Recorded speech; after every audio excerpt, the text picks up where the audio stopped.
Keepers was denied bail. Her mental health history already being called into question. Her father saying in court, "Something's wrong, not my daughter." Amy? I went to the officer at my school and wrote down his name on a piece of paper and handed it to him.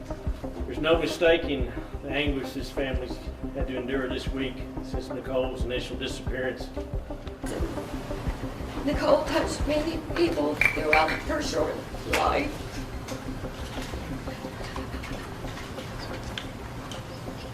Yeah, I can do that.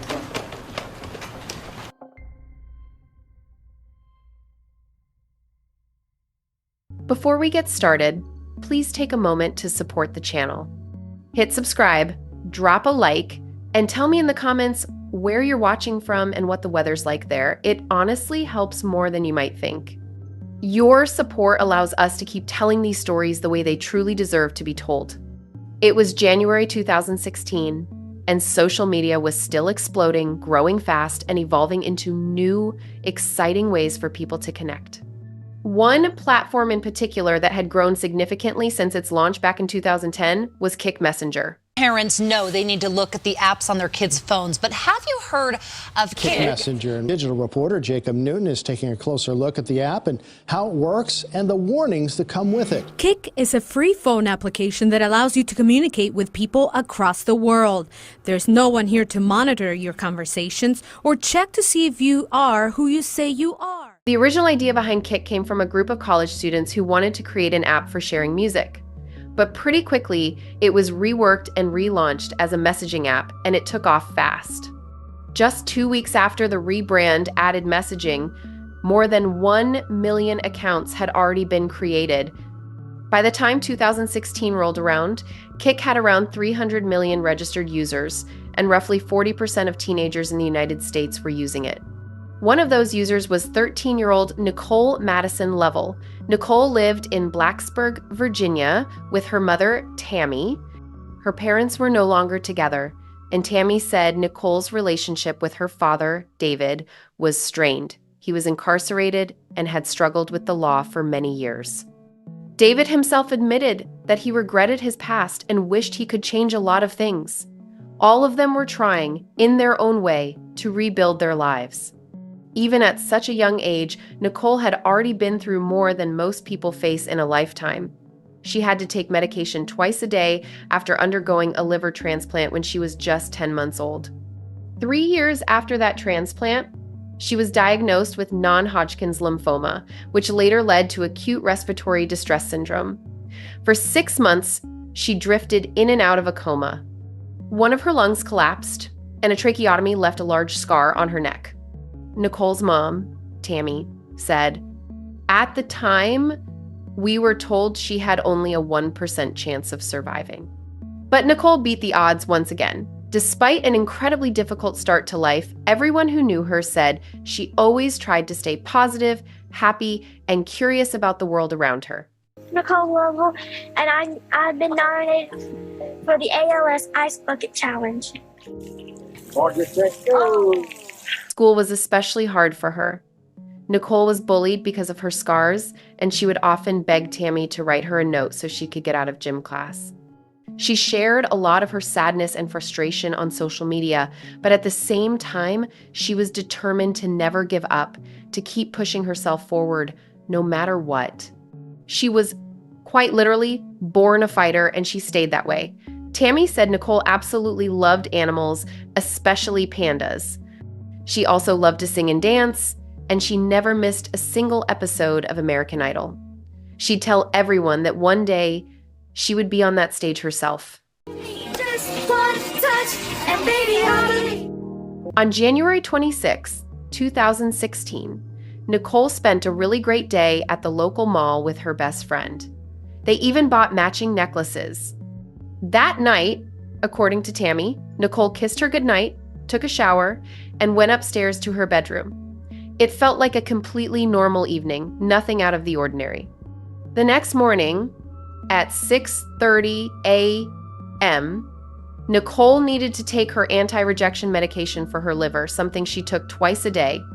Tammy always made it a point to go into her room first thing, just to be sure her daughter had taken her meds before she started getting ready for work. But this time, the bedroom door wouldn't open. Tammy knocked, but there was no sound coming from inside, so she pushed her way in only to realize the door had been blocked by a dresser. Nicole liked to change clothes and dance in her room, and Tammy said her daughter would sometimes move the dresser to make more space, but she always put it back afterward, always. That morning, though, something felt seriously wrong. Nicole wasn't in her room. The window was open, and the air inside was freezing. Her phone was gone, along with her favorite Minions blanket. Her medication, however, was still there, and Tammy knew that without it, Nicole's condition could deteriorate within just a few hours. Tammy called her daughter's phone over and over again, but every call went straight to voicemail. She then started calling other parents and neighbors, but no one had seen anything or knew where Nicole could be. So at 7 a.m., Tammy made the call every parent dreads. She told police that this had never happened before, not once, and that something was clearly wrong. Nicole never went anywhere without her phone or her blanket. The idea that she had left through a window in the middle of a freezing night just didn't make sense. Tammy later admitted she was crushed by guilt because that night she had almost gone into Nicole's room to ask if she wanted to come sleep with her, like she often did, but that night she didn't. The case was already being treated as serious. But the snow covering the ground and the terrifying realization that Nicole was somewhere out in the cold without the medication she desperately needed made the situation even more critical. Nicole has to take medication twice a day for a liver transplant. The fear is that going without this medication could potentially be deadly. Her mom, Tammy Weeks, clutched Nicole's favorite stuffed panda bear as she pleaded with her daughter to come home or that whoever is with her would bring her back safely. A nightmare. Yeah, it's like you see it all on TV and everything, you think it's never going to happen to you, and then here we are in the position that everybody else is going through, and it's just don't know what to think. It's shocking. I mean, didn't think it'd ever happen to us. So we love you, Nicole. We miss you. We want you home. Police say they don't know at this point if this is a runaway situation or if there was foul play involved. Nicole's mother says she believes someone had to have helped her get out of the house last night. Anyone with information on Nicole's whereabouts is asked to call police right away. Law enforcement moved fast and quickly brought in the FBI. More than 1,000 people from her hometown came together, forming multiple search teams. Helicopters were deployed, search dogs were brought in, and some volunteers even showed up with an infrared drone. Every possible resource was thrown into the search for Nicole Lovell. One of Nicole's neighbors spoke with Tammy and police about a conversation she had had with her own daughter. Her daughter said that Nicole had told her she was going on a date with her boyfriend.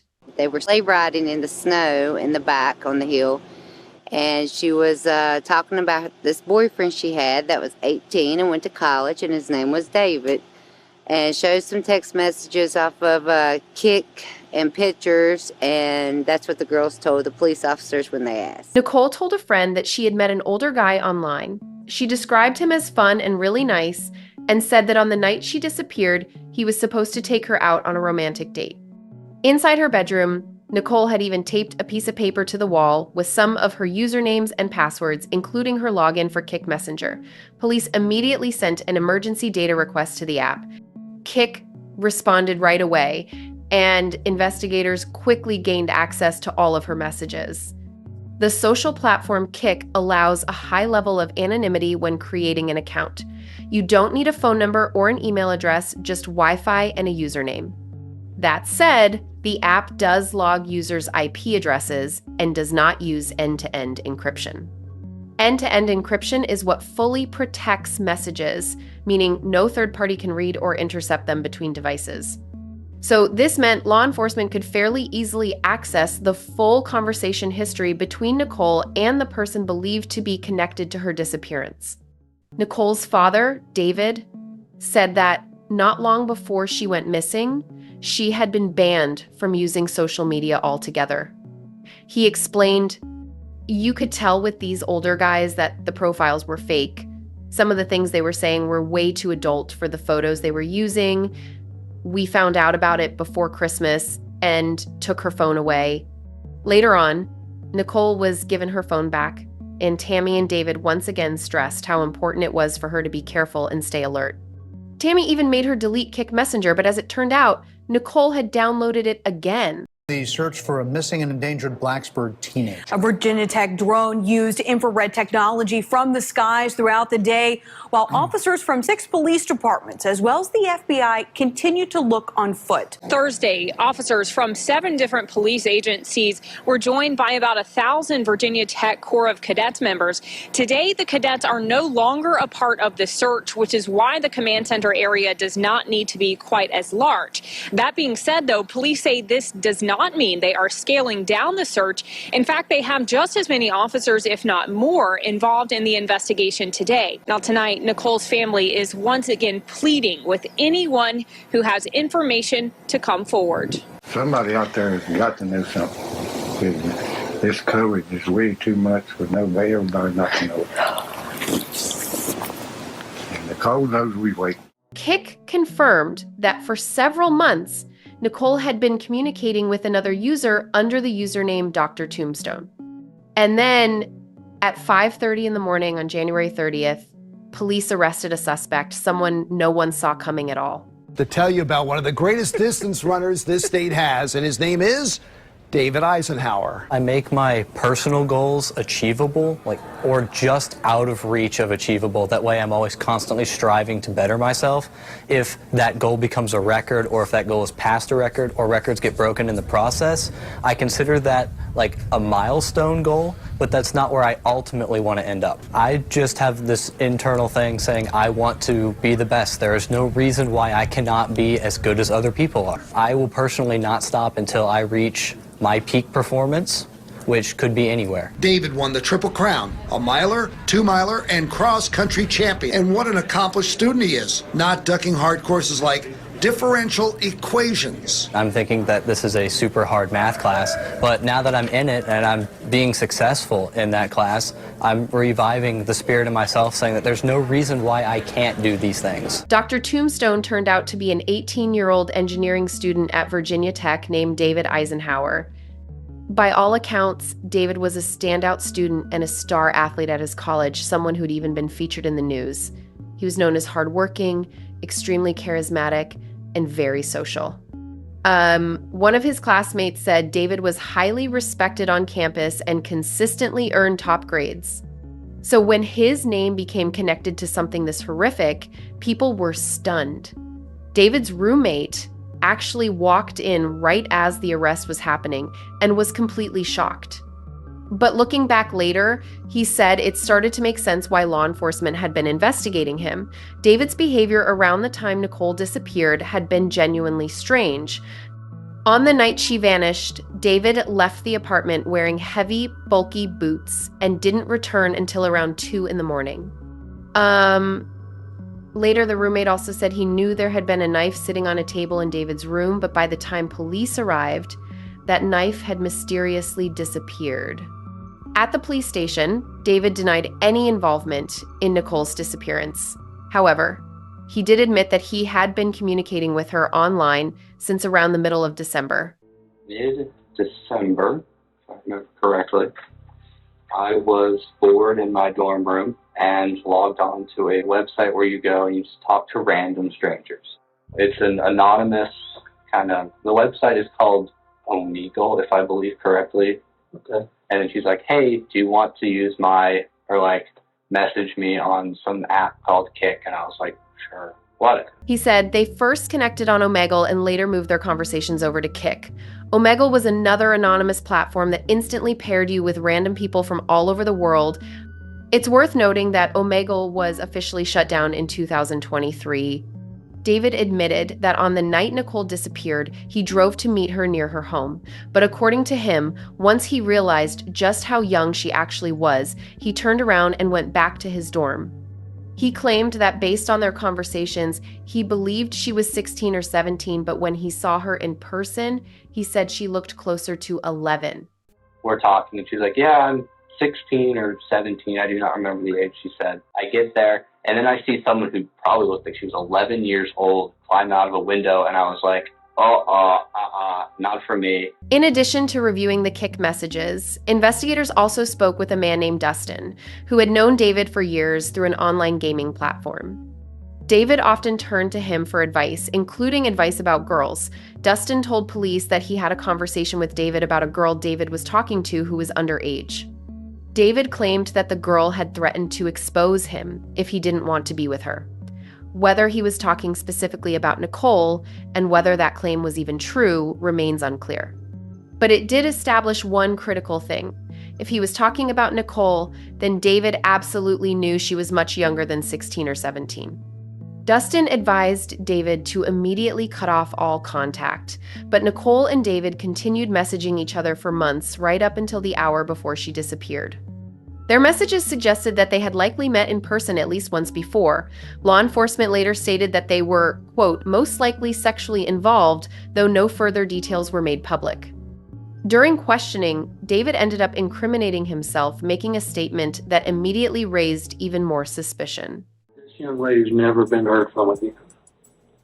Okay? So it's not going to be possible for us to believe that account of events. I told you, I do not know where she is. I think the police should look more into finding a body than try to interrogate the last person who saw her alive, who clearly left the scene. Why are you staring at me like that? Because you can tell when people are lying based on their ears and their pupils, which is how I know that you are stuck. And I'm not stuck. I've got lots of options. Even though investigators privately suspected they were likely searching for a body, they never said that out loud. Officially, Nicole was still classified as a missing person.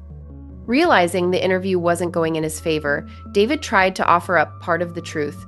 He admitted that he had bought a shovel with a friend, fully aware of how that looked, but he claimed it was only because of the snow. Yeah, I have a shovel in my car. Bought it from Walmart right after it. Snow shovel? I think garden shovel. It's like a $15 shovel or something. Police found the shovel in the trunk of his car. There was blood on it and blood as well on the back seats and inside the trunk. David claimed he hadn't bought the shovel alone and gave a name, Natalie Keepers. Would it help to mention I had someone else with me when I bought the shovel for snow purposes? I was like, hey, can I come by your dorm room, please? Her name is Natalie Keepers. He also claimed that after leaving Nicole that night, he went to meet Natalie, trying to establish an alibi and show that he wasn't with Nicole during that time. Not long after that, David was arrested and charged with a serious felony kidnapping. David Eisenhauer, stand up and put your hands behind your back. You are under arrest for the abduction of Nicole Madison Lovell. A few hours later, detectives questioned 19-year-old Natalie, also an engineering student at Virginia Tech. Natalie was a strong student, dreamed of following in her father's footsteps. He worked as an engineer at NASA, and she was involved in theater productions. She was detained at her boyfriend's dorm and brought in for questioning. During a search of her room, investigators uncovered deeply troubling evidence. Inside a suitcase, they found Nicole's Minion's blanket along with a large amount of recently purchased cleaning supplies. Yeah, we're just trying to piece together, different things. And that's why, like I said, the Walmart, that was an event that we were interested in. Okay. Why, may I ask why you're interested? Unlike David, Natalie began cooperating with investigators in detail. She told police that David had killed Nicole and then reached out to her, asking for help moving the body. We know that you have information about this. What do you think was going on in your phone? She was driving. Natalie, how much are you involved in this? He forced me to move to help him move her body. He stabbed her. He killed her in the woods. The next day, he told me that he needed help. We went to Walmart. We got baby wipes and bleach, and she was in the trunk, and then he drove. Natalie also said that David was worried Nicole might be pregnant. According to her, he told her that he'd met Nicole at a party after she said she was 16, and that there may have been sexual contact between them, though he claimed he couldn't remember the details because he was extremely intoxicated. She added that David was afraid Nicole could expose him. That lined up with what investigators had already heard.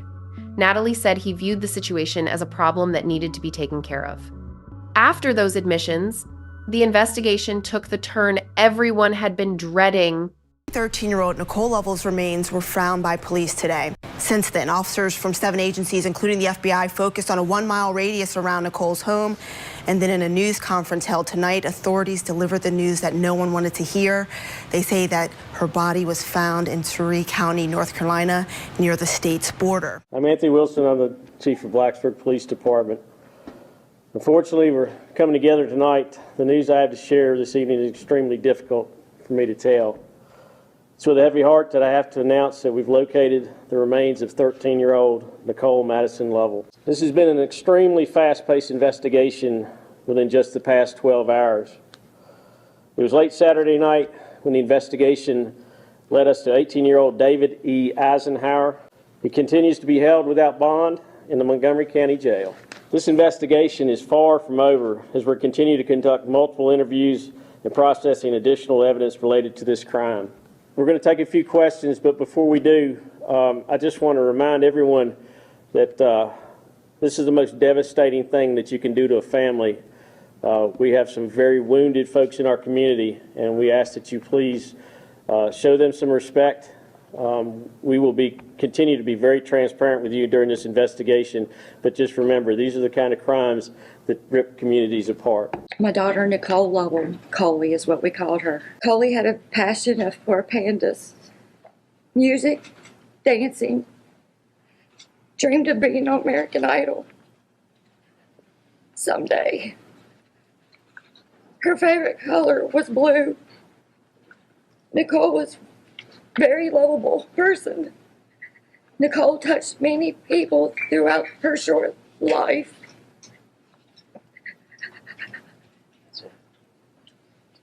Yeah, I can't do that part. Nicole Lovell's body was found roughly 80 miles south of her home. She was unclothed and had suffered 14 stab wounds. One of those wounds was to her neck, and that injury alone would have been fatal. Despite Natalie's claim that David was worried Nicole might be pregnant, though not certain, the medical examiner later confirmed that Nicole was not pregnant. David continued to deny any involvement, insisting that he had left Nicole alive and unharmed near her home.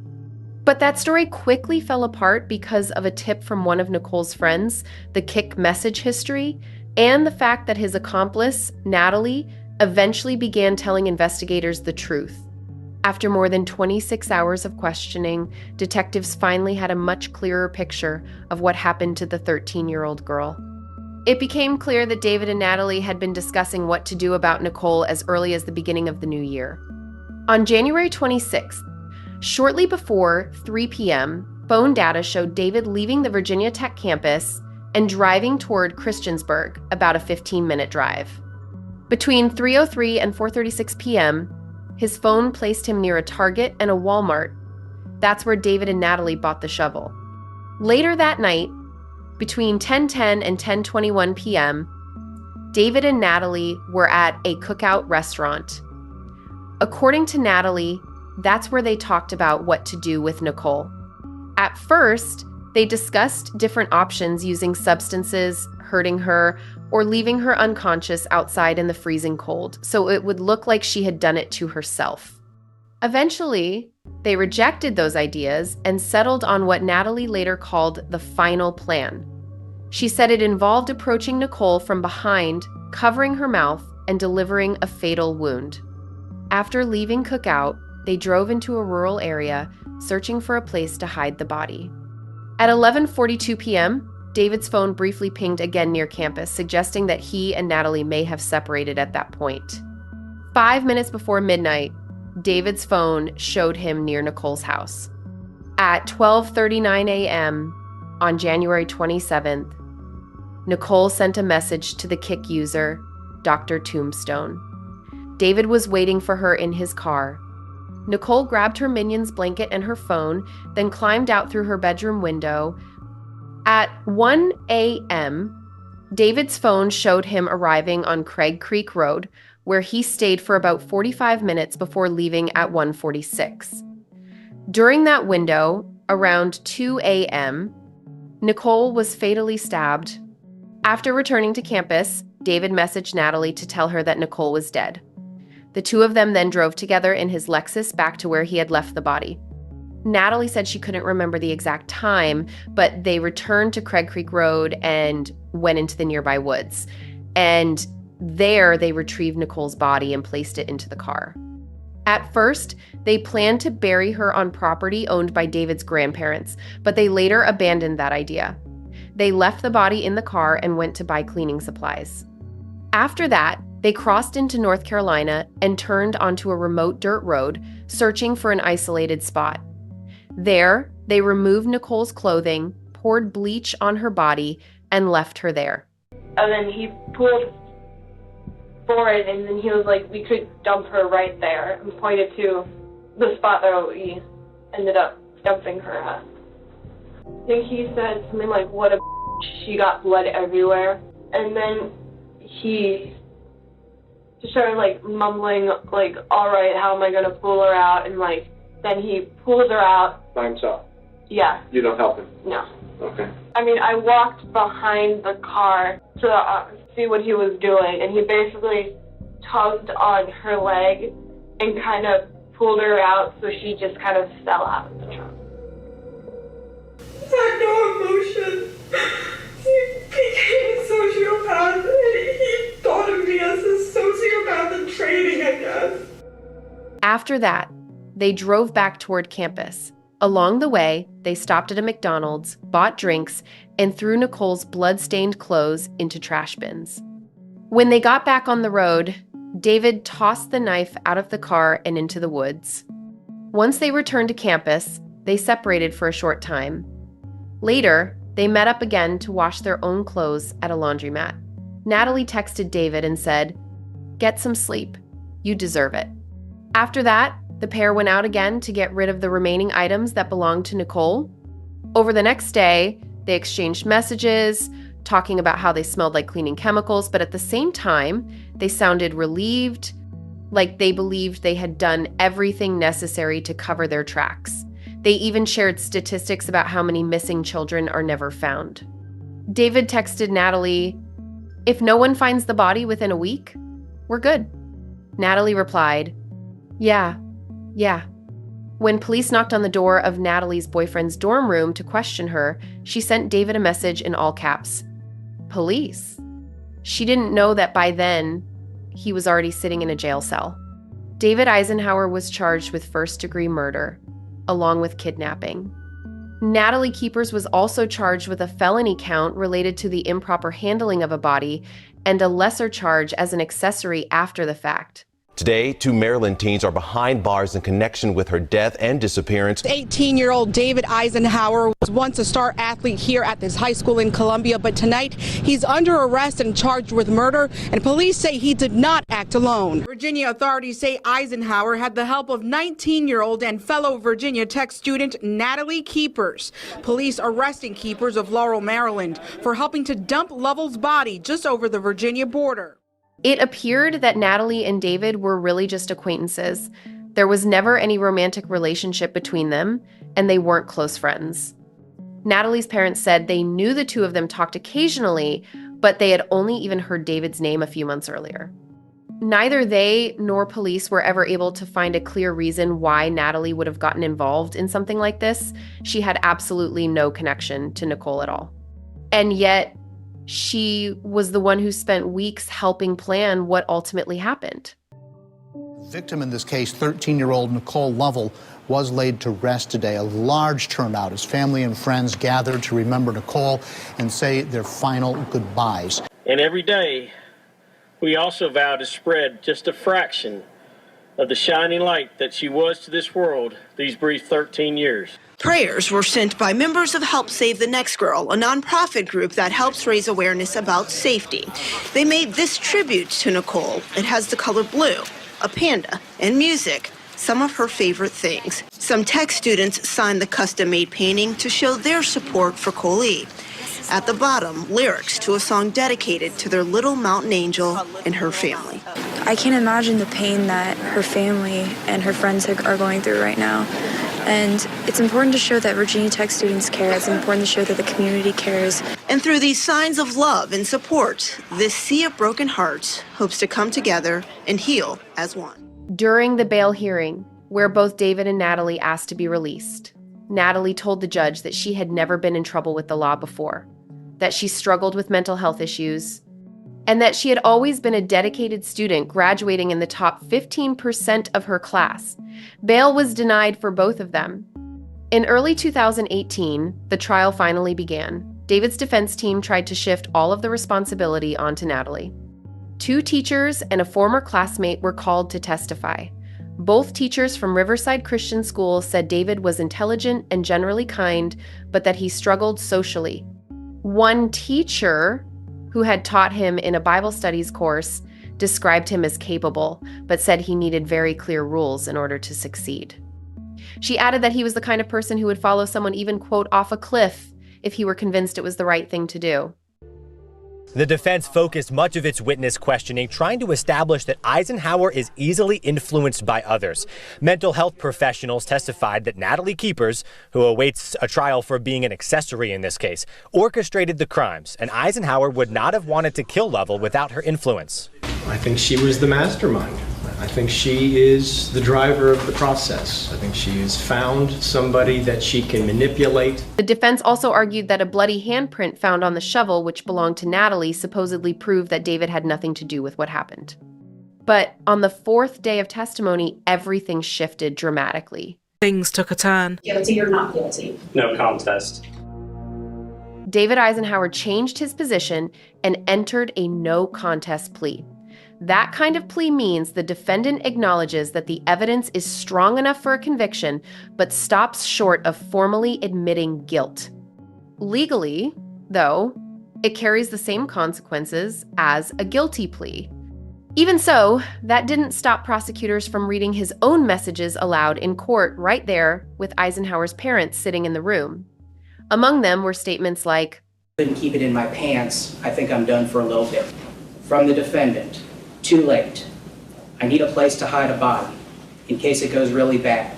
Those conversations were taken from Eisenhower's phone and social media kick account he used to talk to Natalie Keepers, Nicole Lovell, and another 16-year-old girl that he had a romantic relationship with, all of which he shared details about the murder. From the defendant, "I guess we figured out how people commit mass murder now." From the defendant, "So as long as nobody finds the body for a week, it will never be traced." But most heartbreaking, bringing mom Tammy Weeks to tears, a message was read aloud from Eisenhower's admirer, 13-year-old Nicole Lovell. "Dear David, you are my crush, but I know you don't think of me like that, but I don't care. I will always be here if you're looking for a good time. I'm here when you had a bad day. I'm here and I don't want that to change. I want to be in your life for as long as you can stand me, and I know I'm annoying and I ask for too much, but I'm a girl and I have a heart and feelings, and my feelings get hurt a lot, but it's never been hurt by you, and I like that." Perhaps one of the last she ever sent. David was sentenced to a total of 75 years, 50 years in prison, followed by 25 years under supervised release. In court, Nicole's family tried to put into words the impact this tragedy had on their lives. But honestly, as you can imagine, there's just no way words can fully capture that kind of loss. At the courthouse, she told 10 News that today did not give her closure. I'm just numb right now. It's not real. Nicole's father, David, says he now has PTSD and struggles with depression. Just a horrible crime on her. It's a shame. And there's nothing that can happen in the schoolroom that will ever fix it. Her grandfather says he still visits her grave every day. Upside down, can't eat. Take her off.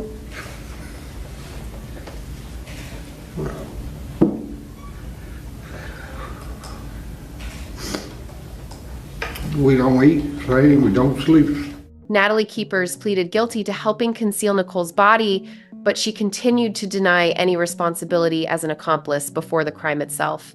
So eventually, it was time for her trial. Natalie's defense team brought in their own clinical psychologist, who testified that she had been diagnosed with 6 different disorders. These included borderline personality disorder, depersonalization derealization disorder, post-traumatic stress disorder, panic disorder, and possible schizophrenia. He said that because of this, her initial police interview was unreliable. He also explained that Natalie was someone who could be easily persuaded to do things, describing her as a vulnerable person who, in his opinion, had been taken advantage of by David. The defense argued that the combination of her mental health conditions and severe anxiety made her especially susceptible to pressure and manipulation. They said she desperately wanted to please others and feel loved. It was also pointed out that she struggled to clearly distinguish what was real and what wasn't. Natalie herself said she was excited by the idea of being part of something with someone that it made her feel special, valued, and wanted. At the same time, she claimed she thought the whole thing was some kind of joke and never truly believed David would actually go through with it. Prosecutors, however, strongly disagreed. They argued that Natalie knew Nicole would ultimately be killed. They said she worked through the plan alongside David and that, according to the evidence, it even appeared she took some level of satisfaction in what was happening, something they said was disturbingly clear. Two of the Natalie Keepers trial reveals new evidence never before seen in the Nicole Lovell murder case. Nearly 2 hours of Keepers' interrogation tapes were shown to the jury. Well, it was certainly a heartbreaking moment for Nicole Lovell's family today when the medical examiner who did the autopsy on Nicole Lovell testified that the 13-year-old was still alive when her neck was broken due to blunt force trauma. We know that she ultimately died after a stab wound to her neck. The big reveal today, however, was seeing the police interrogation videos of Natalie Keepers. In those videos, we heard conflicting stories of what happened, but she did tell police she knew Eisenhauer was planning Nicole Lovell's murder and said that he even talked to her about how he planned to do it.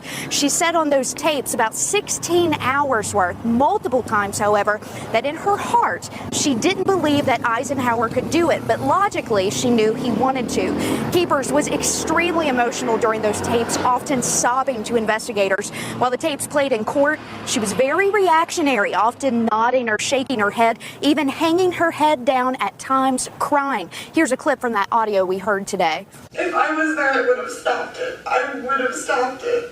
I wouldn't have let him do anything.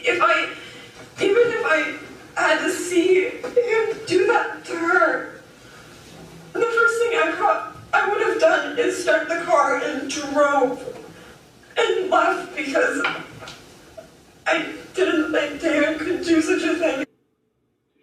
Now, a shocker today came when the defense entered video into evidence that they previously hoped to keep out of court, where Natalie Keepers said David Eisenhauer, quote, forced her to help him hide Lovell's body. There are a lot of conflicting things on those tapes, including Keepers saying that she thought that this was all just a fantasy that she and Eisenhauer were acting out, and that they were members of a, quote, secret club. Now she knows that he was only manipulating her.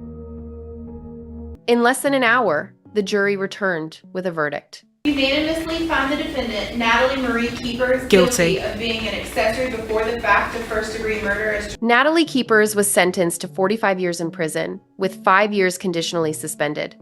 That means she will serve 40 years behind bars, followed by 10 years on probation. There is no possibility of early release before those terms are completed for her or for David.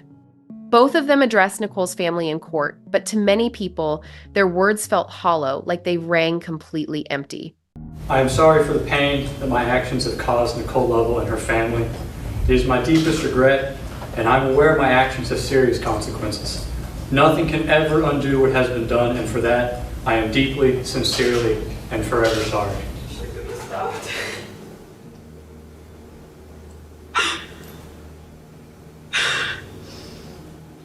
I never intended for this to happen. A lot of people were disappointed by David's sentence, especially the fact that it was only technically 10 years longer than Natalie's. The motive behind this horrific crime was never fully explained. David never admitted guilt, and he never offered any real explanation for why it happened. After that, Kick Messenger, along with other similar platforms, came under intense public criticism. Tammy said she had tried constantly to stay on top of her daughter's online activity, but she ran into the same challenges so many parents face. Nicole's father, David, said, at 13 years old, she was able to go and create Facebook profiles that we had no idea even existed. A minor shouldn't be able to do that. We have no idea who they're talking to. It was a painful reminder of how quickly technology can outpace parents' ability to protect their children and how dangerous that gap can become. A big question for parents this morning: are apps like these safe for your children? ABC's TJ Holmes is here with some very important information. You remember there was a time when parents had to warn their kids about looking out for strangers at the playground or outside the school. Now they got to warn them about strangers right there on their cell phone. Kik, this wildly popular app, anyone can download it for free, and within a matter of minutes, they can be sending a private message directly to your child. You can sign up as anybody you want to be. It really becomes a private hunting preserve for some of these pedophiles. ABC reached out to the people who run Kik, who told us Kik cooperated with the FBI for their investigation. Kik cooperates with law enforcement to combat child predators anywhere in the world, either under provision of a court order or in emergency situations such as this one. All right, there are plenty of apps out there like this, but this one is one of the largest, most popular. 250 million users, 70% are under the age of 25. There are no parental controls. After tragedies like this, it's easy to believe that shutting down platforms like these would make the internet safer, and honestly, there is some truth to that. There's no question that apps built around full anonymity come with very real risks. But in today's digital world, every platform that disappears is quickly replaced by something new. Most of us use social media every single day, sometimes every hour. We talk, we peek into other people's lives, we meet new people, and we keep old connections alive. Technology moves so fast that regulation just can't keep up. Online anonymity and unrestricted access create an environment where people with dangerous intentions can exploit gaps in the system, deceive others, and find vulnerable targets. We've already covered several cases where the consequences of that were fatal. The solution isn't just banning one specific app, it's about awareness, education, and understanding that in a world where anyone is just one click away, not everyone is who they claim to be. Social media and technology as a whole has never been more advanced, and at the same time, never more unstable. Every day brings new platforms and new ways to communicate, making what feels cutting edge today feel outdated just a year later. A lot of us think back to our first experiences with social media. Facebook was brand new, MySpace was everywhere, and for the most part, we were only interacting with people we already knew. Platforms like MSN or Habbo Hotel were our first real encounters with strangers online. But everything moved slower back then. We waited for the family computer to be free, and we might spend just a few hours online each week. Smartphones with instant, nonstop access to all of this barely existed. Nothing happened at the speed it does now. Today's world is completely different, and it's incredibly complex to navigate, especially for young or vulnerable people. Nicole Lovell was an incredibly strong girl. She fought for her life from the very beginning and endured more in her 13 years than many people do in an entire lifetime. Over time, she was convinced that she had found someone she could talk to, trust, and even share her feelings with. It's heartbreaking to imagine what her final hour must have been like as she began to realize what was really happening. After losing his daughter, Nicole's father, David, was diagnosed with severe depression and post-traumatic stress disorder. Tammy attends grief counseling and struggles deeply with sleep. She said that she wishes this had happened to her instead, that she would trade places with her daughter without hesitation. Nicole's youth pastor, Josh, said, "Our hearts still ache. The silent tears still fall. What it means to lose you is something no one will ever fully understand." Those words are engraved on her headstone. Tammy visits her daughter's grave every single day. She sits there for about an hour and says, "Everything reminds me of Nicole. I was blessed to be her mom, to be her friend for 13 years. We fought every battle together. She was an incredible, beautiful girl." If you'd like to support our channel and help us continue creating stories like this, please don't forget to leave a like, drop a comment, share the video, and subscribe. It truly means more to us than you know, and we're deeply grateful for every bit of your support.